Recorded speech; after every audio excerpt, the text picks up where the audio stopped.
2022, Ketua Pesuruhjaya SPRM pada ketika itu juga memiliki saham lebih daripada yang dibenarkan. Ini merupakan kali kedua dibongkarkan. Jadi, saya minta supaya kerajaan mengambil tindakan yang tegas.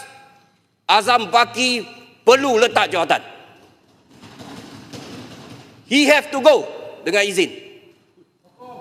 Either he have to go or we have to go. He go or we go.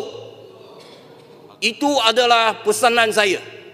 Kerana sekiranya kita membenarkan beliau terus memegang jawatan Ketua Pesuruhjaya SPRM, pilihan raya akan datang, pengundi akan hukum kita. Masa sudah tamat. Saya harap masa bahas saya tamat, tapi jangan tempoh kita jadi kerajaan tamat selepas pilihan raya akan datang. Itu saja daripada saya. Terima kasih. Terima kasih Yang Berhormat Kota Melaka. Saya jumpa Yang Berhormat Pendang. Terima kasih Puan Ketua. Buat pertama kali saya menyokong Kota Melaka untuk menubuhkan RCI. Whether you go or we go. You go or we go. Saya sokong.